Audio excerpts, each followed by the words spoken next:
Hello dear students, स्वागत है आप लोगों का। तो आज हम लोग देखेंगे रिप्रोडक्शन इन ऑर्गेनिज्म के अंदर स्पोरुलेशन, या फिर इसको बोलते हैं बीजाणुजनन या स्पोर फॉर्मेशन। तो ये एसेक्सुअल रिप्रोडक्शन का एक स्पेशल टाइप होता है जिसके अंदर स्पोर्स का प्रोडक्शन होता है।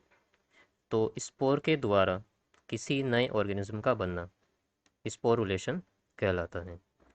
तो जैसे पहले हमने देखा था कि रिप्रोडक्शन के दो टाइप चल रहे हैं, एसेक्सुअल और सेक्सुअल, जिसमें से एसेक्सुअल रिप्रोडक्शन के बारे में हम लोग पढ़ रहे हैं। एसेक्सुअल रिप्रोडक्शन में बाइनरी फिशन हो चुका है हमारा, जिसमें एक ऑर्गेनिज्म डिवाइड होकर दो अपने जैसे नए ऑर्गेनिज्म बनाता है। मल्टीपल फिशन भी हो गया है, इसके अंदर एक ऑर्गेनिज्म ने डिवाइड होकर एक से ज़्यादा बहुत सारे नए ऑर्गेनिज्म बनाए थे, तो उसको मल्टीपल फिशन बोला था। बडिंग में कोई आउटग्रोथ होती है, बॉडी का कोई पार्ट जो है वो आउटग्रोथ करेगा और बाद में वो अलग होकर नया ऑर्गेनिज्म बनाएगा। और आज हम लोग पढ़ेंगे स्पोरुलेशन के बारे में। चलिए, तो स्पोरुलेशन या स्पोर फॉर्मेशन देखिए। स्पोर क्या होता है? स्पोर जो है एक वेजिटेटिव स्ट्रक्चर आप मान सकते हैं, सॉरी रिप्रोडक्टिव सेल होती है ये। तो स्पोर में और गैमीट में क्या डिफरेंस होता है, इसको समझिए जरा। जो स्पोर होता है वो जनरली हमारा प्रोड्यूस होता है, और वो अकेला ही, स्पोर जो होता है बिना किसी दूसरे स्पोर के साथ फ्यूज़न के अकेला ही नया ऑर्गेनिज्म बना सकता है। जबकि गैमीट के केस में ऐसा नहीं होता है। गैमीट में एक मेल गैमीट होना चाहिए, एक फीमेल गैमीट होना चाहिए। उन दोनों का फ्यूज़न होगा तब जाकर जाइगोट बनता है और उससे नया ऑर्गेनिज्म बनता है। जबकि जो स्पोर होता है इसके अंदर खुद अकेले ही क्षमता होती है कि ये अकेला ही नए ऑर्गेनिज्म को जन्म दे सकता है। तो चलिए पढ़ते हैं इसके बारे में। Sporulation refers to the formation of spore. Sporulation का मतलब है स्पोर्स का बनना। बीजाणु जनन यानी कि बीजाणु के बनने की क्रिया को बीजाणु जनन कहते हैं। जो टर्म स्पोर है, स्पोर जो शब्द आया है वो ग्रीक भाषा के शब्द सीड से आया है। जैसे कि किसी बीज को उगाने पर नया पौधा बन जाता है, उसी तरह से जो स्पोर होता है वो नए ऑर्गेनिज्म को जन्म देता है।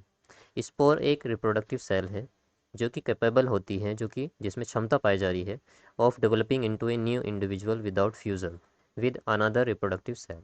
देखिए यहाँ पर गैमीट और स्पोर के बीच का डिफरेंस क्लियर हो जाता है कि स्पोर जो होता है एक रिप्रोडक्टिव सेल है जिसमें क्षमता पाई जाती है कि वो बिना किसी और रिप्रोडक्टिव सेल के साथ फ्यूज़न के, यानी बिना किसी अन्य रिप्रोडक्टिव सेल के साथ संलयन के, ये क्या कर सकती है, नए ऑर्गेनिज्म को जन्म दे सकती है, अकेले ही जन्म दे सकती है।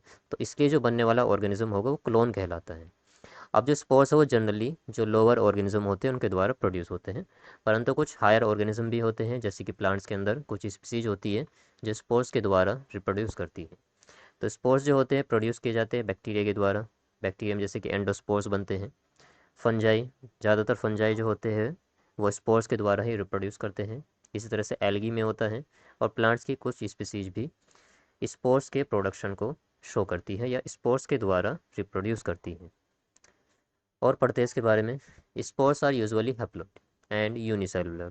देखिए, जो स्पोर्स होते हैं, जो बीजाणु होते हैं, वो जनरली हैप्लॉइड होते हैं, यानी इनके अंदर क्रोमोसोम के नंबर आधे होंगे, जैसे कि गैमीट के अंदर होता है। ये यूनिसेलुलर होते हैं, एक कोशिकीय होते हैं, and are produced by meiosis in the sporangium of a diploid sporophyte. देखिए, स्पोरोफाइट वो स्ट्रक्चर है जिस पर स्पोर लगते हैं या जो स्पोर को बनाता है। तो डिप्लॉइड स्पोरोफाइट जिसमें द्विगुणित क्रोमोसोम पाए जा रहे हैं, डिप्लॉइड स्पोरोफाइट में एक थैलीनुमा स्ट्रक्चर होती है, एक पाउच लाइक स्ट्रक्चर होती है जिसको स्पोरेंजियम कहते हैं। स्पोरेंजियम वो स्ट्रक्चर है जिसके अंदर स्पोर मदर सेल बनती है। अब वो स्पोर मदर सेल होती है उसके अंदर मियोसिस होगा। भाई जितनी भी मदर सेल है सभी के अंदर मियोसिस होता है और उनसे आगे चलकर हैप्लॉइड स्ट्रक्चर बनती है। तो डिप्लॉइड स्पोरोफाइट में स्पोरेंजियम है। स्पोरेंजियम के अंदर स्पोर मदर सेल है जिनमें मियोसिस होने से हैप्लॉइड और यूनिसेलुलर स्पोर का प्रोडक्शन होता है।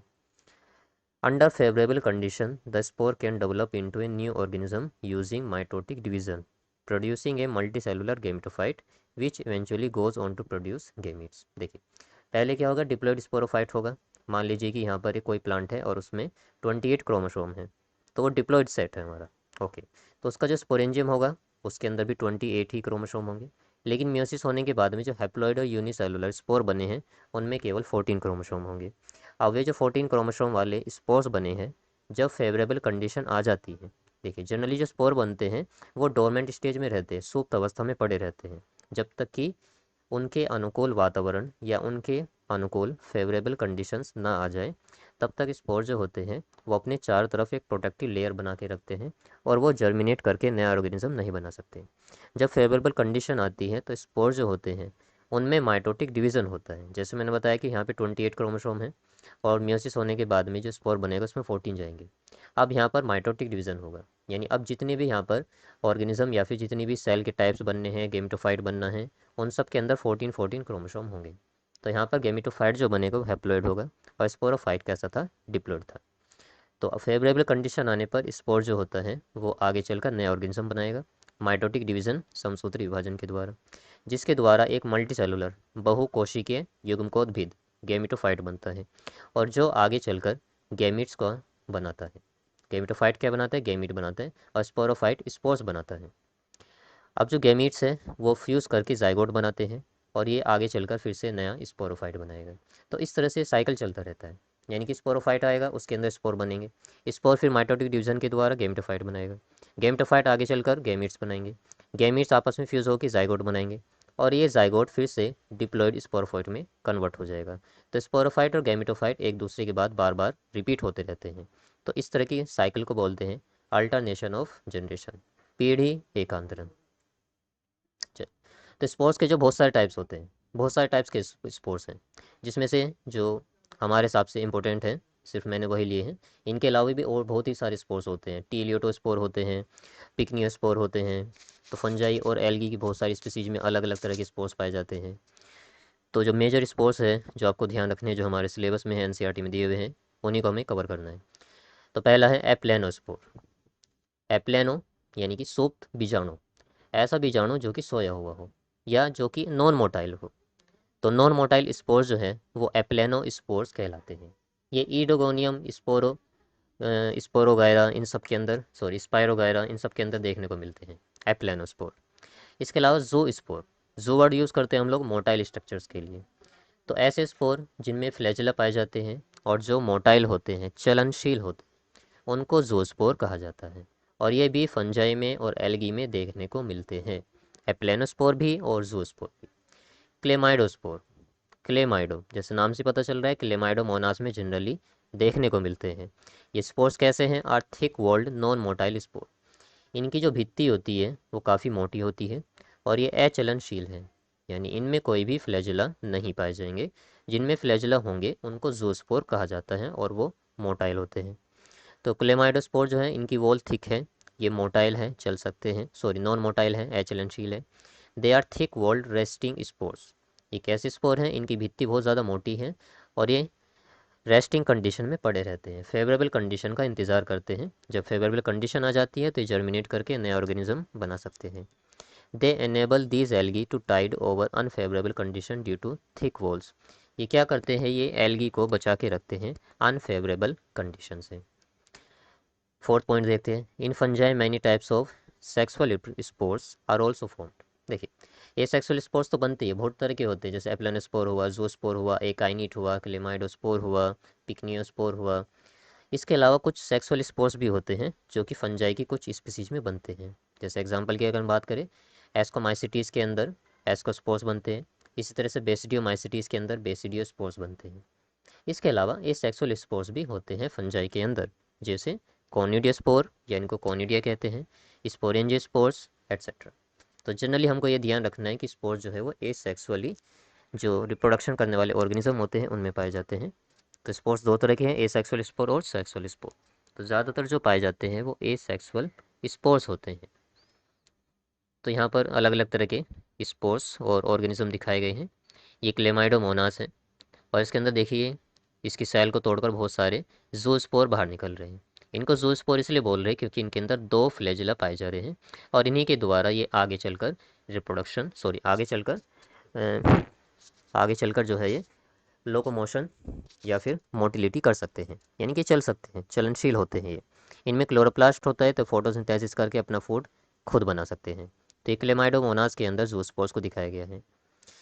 ये एनसीईआरटी में भी दिया हुआ है, ये वाला डायग्राम भी क्लेमाइडोमोनास वाला, और ये भी दिया हुआ है यहाँ पर। ये कोनिडिया बने हुए हैं, ये कोनिडिया फोर्स होते हैं, वो स्ट्रक्चर्स जिन पर कोनिडिया लगते हैं उनको कोनिडिया फोर्स कहते हैं। तो ये ऊपर छोटी छोटी जो यूनिसेलुलर स्ट्रक्चर्स होती हैं ये स्पोर्स है जिनको कोनिडिया या कोनिडियोस्पोर्स कहते हैं। ये कोनिडिया आगे जर्मिनेट करके नया ऑर्गेनिज्म बना सकते हैं। ओके, थर्ड वाले की बात करते हैं, ये है क्लेमाइडोस्पोर्स। ये छोटी छोटी सी स्ट्रक्चर्स है जो कि यहाँ पर बनी हुई है। इन हर एक स्ट्रक्चर से आगे चलकर नया ऑर्गेनिज्म बन सकता है। ये ईडोगोनियम के अंदर ओइडिया दिखाए गए हैं, छोटे छोटे ओइडिया बने हुए हैं। तो ये भी एक तरह के स्पोर्स ही होते हैं और ये भी आगे चलकर नया ऑर्गेनिज्म बना सकते हैं। यहाँ पर देखें, ये स्पोरेंजिया स्पोर्स दिखाए गए हैं। यहाँ पर वो स्ट्रक्चर जिनमें स्पोरेंजियो स्पोर्स बनते हैं उनको स्पोरेंजियम कहते हैं। ये फूली हुई स्ट्रक्चर कोलुमेला कहलाती है और ये इसके ऊपर जहाँ पर स्पोर लगे हुए हैं वो स्पोरेंजियम, और वो स्ट्रक्चर जिस पर स्पोरेंजियम लगे हैं उनको स्पोरेंजियोफोर कहा जाता है। देखिए, फोर ये पत्ती लाइक स्ट्रक्चर। ओके, वो स्ट्रक्चर जिस पर कोई और दूसरी स्ट्रक्चर लगी हुई हो हम उसके लिए जनरली फोर यूज़ करते हैं, PHORE। तो स्पोरेंजियोफोर के ऊपर कोलुमेला है और कोलुमेला पर स्पोरेंजियम लगे हुए हैं। ये स्पोरेंजियम आगे चलकर ग्रो करेंगे और इसकी दीवार को तोड़कर बाहर निकल जाते हैं और फिर से नया ऑर्गेनिज्म को ये जन्म दे सकते हैं। तो ये थे अलग अलग टाइप्स के स्पोर्स और किस तरह से ऑर्गेनिज्म इनके द्वारा रिप्रोड्यूस करते हैं।